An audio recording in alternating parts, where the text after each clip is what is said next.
Hello, welcome back to the Villa View. Aston Villa 2, QPR 2. Let's hear what the fans have to say.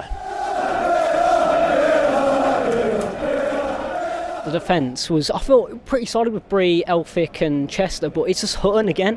For the second goal, he's so far up the pitch. He's he's not a left back, he's a right back, but he's playing there. Yeah.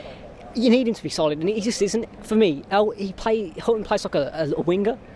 And I don't feel safe when he's in our defence. I know a lot of people love him because he's the Scottish Cafu. But I don't know, I feel like January now, we just buy a left back and we have that side defence. Kalinic, hopefully he pulls off some amazing saves that can save our season, save some points like Johnston did last season. Yeah. I feel like also our midfield today, we are missing Grealish so much. You can see how Horan hides behind Grealish when Grealish is playing, because today he was so quiet. If there's not a set piece, what's Horan doing? When you have got the midfielder Grealish, Horan and McGinn, I feel like they all do something a bit different. It complements each other. Since Grealish has been out, it's all felt a bit samey for me. Yeah, exactly. Bjarnason, what was he doing today? Like the crosses he was putting in were going nowhere. I don't know. We didn't draw forward enough as well. Look, at the last 90 minutes, when it hit 90 minutes, we had 11 minutes play time because of the antics of the goalkeeper. Yeah. We just kept hoofing it up, and it feels like the average height of the QPR team is 6'7" because they kept winning every header. Yeah. So I don't know why we were doing that. We need to keep it on the floor. McGinn, I thought he was getting into tackles, but he looked a bit lazy with his passes today. I feel like you can see how tired he is from all the games he's been playing. They all look tired. All of them look knackered, yeah. The time wasting that was going on, I just really couldn't believe what I was seeing. I've never seen a game like it in all the years I've been coming to Villa Park. The performance I thought was off. Yeah. I thought we were lucky. We got away with it yet again. I think that when we go a goal up, we haven't got a clue how to keep a lead. We allow the opposition, whatever team it is, to have too much freedom. Play stupid balls in and around their penalty area and just give balls away, and just when we hoof it up and there's just nobody there, you get a ball that's going into the box and there's nobody on the other end of it. Hutton, I love him. He scored a great goal against Blues, and everyone loves him. I think it's just because he's a bit of a joke, I think, to be honest, but yeah, we just need to bring in a new left back and reinforce the defence, I think. Yet again, we've dropped another 2 points because of the poor performances of some players. Like Hutton, he's still getting. He had a bad game. We can bleep back all the senses like Hutton again. We are missing Taylor badly. We definitely need a left back in, hopefully in before Swansea, because I didn't see. Was it Clark, the left back, under 23s or something? Mitchell Clark. He's on load at the moment. Oh, is he? Oh crap. Just anybody at left back, because we need somebody else. He took Elmo out the fire, right back, and Bree actually done pretty well, and Elphick, to be fair, we looked good that way. But down the left hand side again, we still getting 2-on-1 because Kodja and Hutton don't track back. They try their best, but it's not balanced enough, and that's why we're dropping points again. I think QPR played the game, didn't they? They went down. They had a game plan at the beginning, and they utilised it, and it upset Villa. Yeah. When they went down for how long was it? 11 minutes or something. Yeah.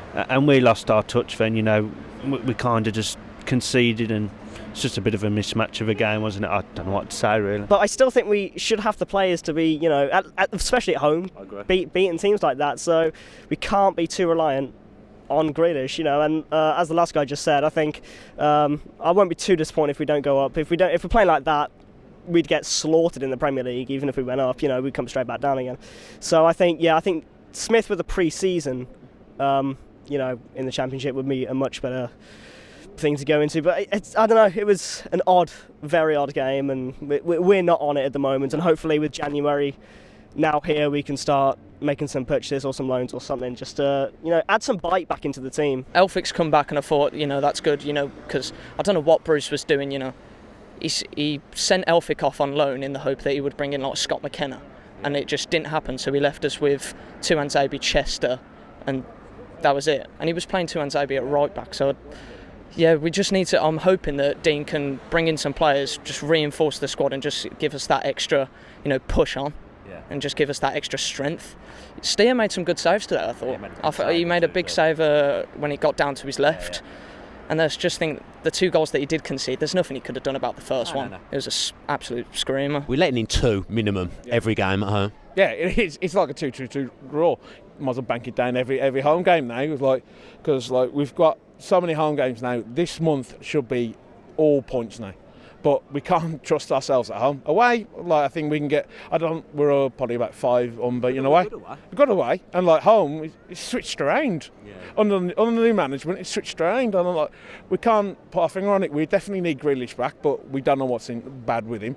But it is still another 2 points drop, but we've gained points today. We're 13 points behind Leeds. Whoever we play, we've tried everything. We always concede. Yeah. I think that's just part of the way Dean Smith plays. I'm from around Brentford. I've been to a few Brentford games, and I got mates who are Brentford fans. My brothers used to go to all the Brentford games as well, and that's the way they played. Yeah. They just can't. They concede goals because that's the way they like to play, passing out from the back. But in terms of going forwards, one of the points I wanted to make was about Twanzebe being injured. I think obviously we miss Grealish. Everyone knows how much you miss him carrying it through midfield. But to get it into that position in the first place, today, Chester, Elphick, they never carry the ball into really good point, yeah. And Twanzebe was the one player that was really starting to develop that in his game. He was starting to actually break the line and then find someone like Grealish, and then we know Grealish can turn and break that sort of line. But with the midfield three we had as well today, Hourihan sitting deep, I don't get that, because he's a player, he's a stats man, he's about his crossing and his shooting, so you've got to get him around the edge of the box, get him doing what he can do. He's not physical present, he can't tackle, he can't really read the game there. I'd rather play Bjarnason in the deep role. I think he's better in that position. But him, McGinn, Bjarnason, Hourihan, none of them technically have what Grealish has got. They can't really bring the ball through midfield, and I think that's the main reason we struggled today, and why, since Grealish has been out, obviously our form's dipped. But I don't want to be too negative. I do think that what I am happy about is we signed a keeper. Everyone knew Nyland wasn't good enough. We had to sign a keeper. We got this guy Kalinic, who we've been tracking for years, Croatia's first choice keeper. He's going to be coming in soon. Happy about that. We need a left back. This Hutton thing has to end. I'm sorry, today was... He had a bad game today. He had a bad game. I've seen him have bad defensive performances before, but technically this was the worst stuff. Some of his passing today was absolutely appalling. The thing is, I love Dean Smith. Anyone calling for his head now, because I see people on Facebook saying, what's the difference between Smith? Facebook's a strange world, mate. Exactly, yeah. So it was kind of strange from Smith to bring Willen on instead of Hogan, but I'll accept it for now. If we don't go up this season, fair enough. Yeah. Give him the pre-season, give him a few more transfer windows, and in Smith I trust. We let them wind us up and lose our rhythm of how we want to play, and I don't know why we did it last year with QPR. They couldn't play their game plan, which is fair enough, but why we just drop tools and headless chickens running around the pitch, I don't understand it. So 11 minutes of stoppage time, whatever it was, right, we're really going to have a go here, but I didn't feel like we did. No, I think basically they were happy with the draw, and the balls that they were putting in, it was just aimless and they've just going nowhere. And I certainly think that he needs to get a few purchases in this window, namely a better defence, maybe a creative winger. But I think it all hinges on whether Chelsea are going to call Tammy back or not. Alfie's coming back into a team where the structure's all changed. Jed Steer's come back.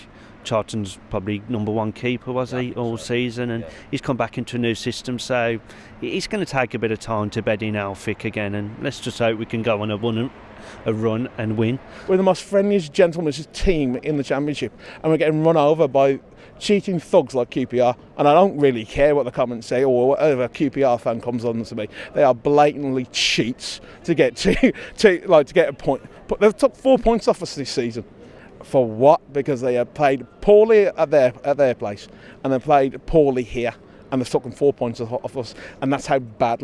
First game, it was under Smith for 3 games, but today it's just mind-boggling how you're going to cheat when you come down to Villa Park. A bit of a weird feel to the game today. There's never, they had all the fireworks going at the start. You were thinking, this could be something, and then it was a bit flat. I don't know. The football never really got going. But then, having said that, we had 20-something shots. We keep having 20-something shots. So we're getting used to it. Under Bruce, we wouldn't do that. We wouldn't have 20 shots. We're getting used to 20 shots across 5 games. Exactly. So it shows how the expectation changes. We are going in the right direction. We're playing better football. We just need to get Jack back, like I say, get Taylor fit or get a left back in. And personally, I'd like a holding mid. That's pretty much it. Those would be my New Year's gifts. I'd taken them with what I got for Christmas, though, to be fair. I feel like we've gone a bit backwards in the last few weeks, and it has coincided with Jack being out, but I feel in general, besides that, we've gone backwards. But is that with all the changes? Because we haven't got a settled team at the minute. Apart from the front six, apart from Jack missing, but the front six seem to pick themselves. But the back four, every match seems to change. Yeah. And but we should still be good enough to deal with that. So, but it's our frustration is that. I mean, yeah, we haven't lost the game, but they're 3 points that we need to. Thankfully, we're in January, and hopefully they can bring in new players and change it all. We'll be discussing this in more detail tomorrow in the podcast, so make sure you tune into that when that will be released sometime on Thursday. And Rollo and myself were in Villa Park earlier recording a little video looking back over 2018 for Aston Villa and the Villa View, so make sure you check that out. If you have enjoyed this video, then make sure you're giving it a like and comment below with your thoughts after this annoying day, let's say. If you're not already subscribed to the Villa View with your post notifications on, and if you could do that, that really helps the channel grow, and we all really, really appreciate the support. We've had lots of nice comments over Christmas coming into the new year. We've all read them. We really, really appreciate your support. Remember to watch out for the videos coming out in the next few days. Up the Villa. If you enjoyed that video, why not watch another? Click the video choices on screen now to go and watch them in full. Be sure to subscribe to the channel by clicking our logo there on the left. Easy peasy.